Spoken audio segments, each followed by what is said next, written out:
Welcome back, everyone, to Huddle Up here on the Missouri Sports Network. Glad you're with us. It's been an exciting show today. We're going to go ahead and start right into one of our last sections here. We're going to talk about state football all over the state of Missouri. That's hence the name Missouri Sports Network. We cover the entire state, so we want to talk about teams that might not necessarily be on your radar, but it's great football. Great things are happening in our state. And we got a lot of things we want to talk about. Also, we got some local sports that we're going to get into. And so sit back, relax, learn a little bit from us. Listen, we're glad you're here. And I want to open it up to talk about some of the state schools that are just really their programs are taking off.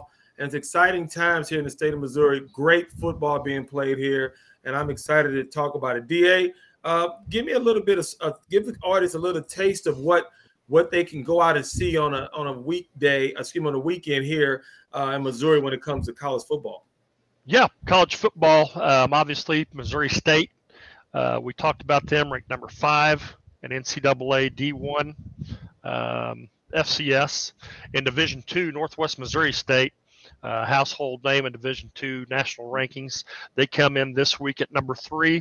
And then Culver Stockton in NAIA is ranked number 24 in the nation. So a lot of good programs, a lot of good football around the state. Great time this evening, this weekend, to go out and catch some of those games. Get out and support your local colleges and universities. Big time. And I know the high school football, I mean, there was a time when Missouri high school football took a backseat to a lot of the surrounding states. But right now, Missouri high school football is taking a backseat to no one. And I know our local resident expert, Guy Newcomb here, is going to give us a brief recap on some of the games last week that caught his attention and that really were games to be mentioned here on Huddle Up. Well, and just, a week ago, here on Thursday, Webb City, they rebounded well. They took on a Carl Junction team. They beat them 47-7. The reports of Webb City Cardinal demise after that week 1 loss to Nixa were greatly exaggerated.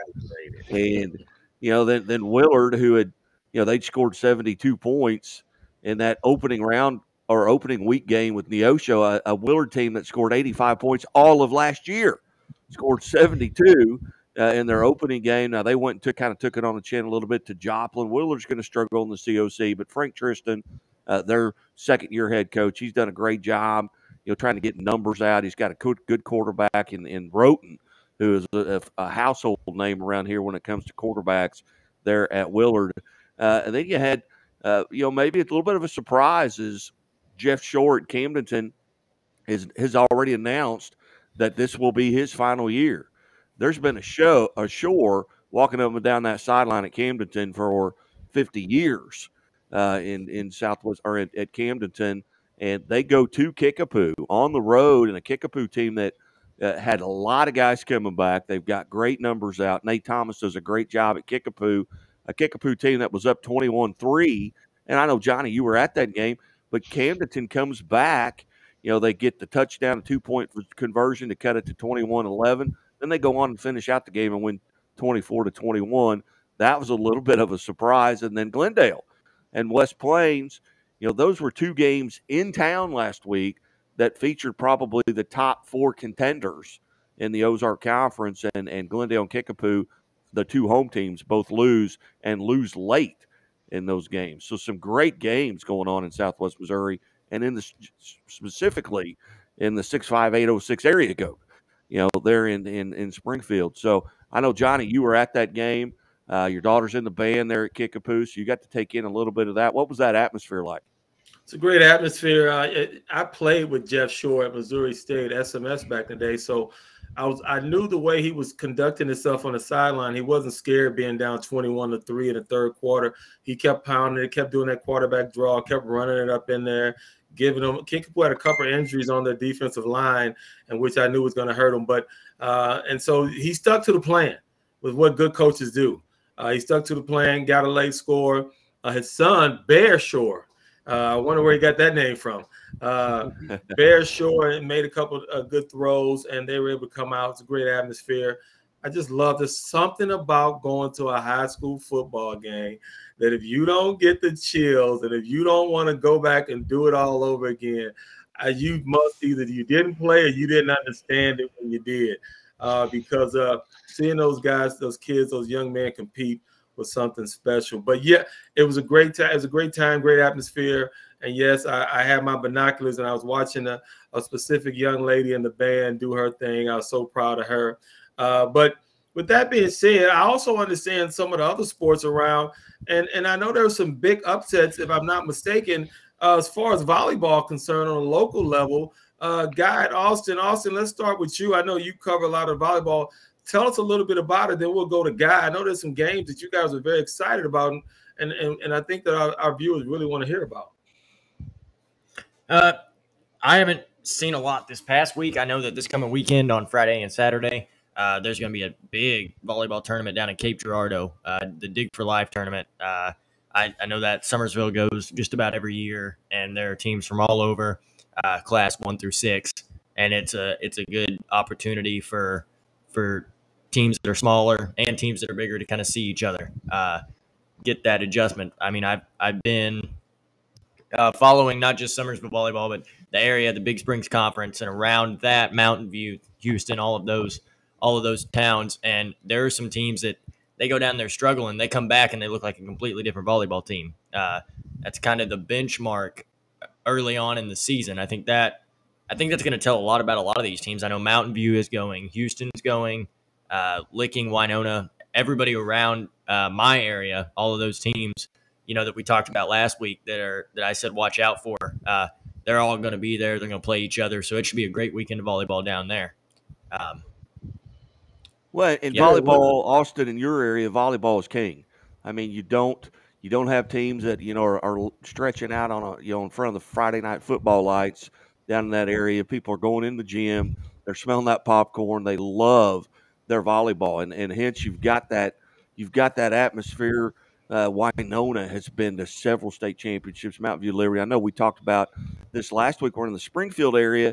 The volleyball is kind of centered around maybe a Kickapoo, a Nixa, and obviously a Willard. And one of the big games this past week was a Hillcrest team that I have family on. I've got a niece that coaches. I've got a niece that plays, and I've got a sister that is their band director. I don't know what she does over there, but she takes care of feeding them. My dad drives food everywhere over to them.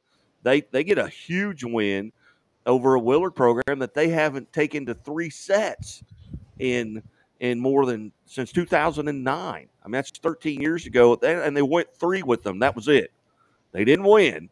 They went 3. They come out on top, and then they go to Cassville, on Tuesday night of this week and get a 3-0 win.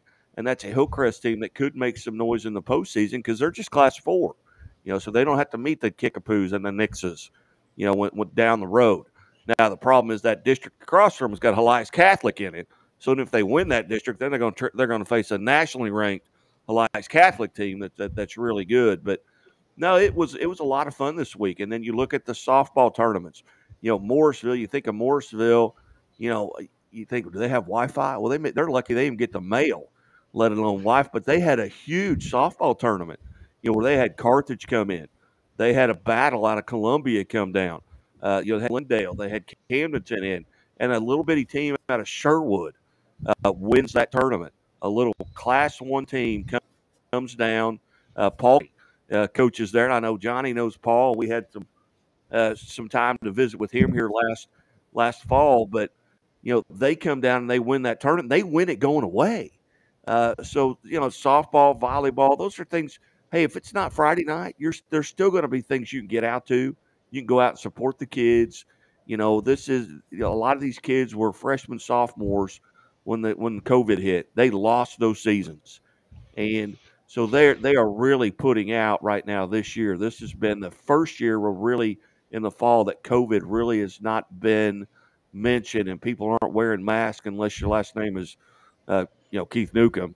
You're not wearing a mask to game, but he's doing it because he's 80. So you see that, but a lot of times just get out and support these kids and support these programs, even if it's not football. I know everybody loves the football. my fondest memories are laying down on that 20-yard line to stretch, pregame with the lights on and the music on in football. But it's the same atmosphere if you get into these gyms and get onto these fields. I would encourage you to get out if you've got an opportunity. I completely agree with you, Guy, and thanks for that wrap up on some of the local sports. And also, get out, support, and that's what we're all about here. So, hey, we're going to come right back. You're listening and looking at the Missouri Sports Network's Huddle Up show. And we'll be back here in a second. The program out there. Yeah.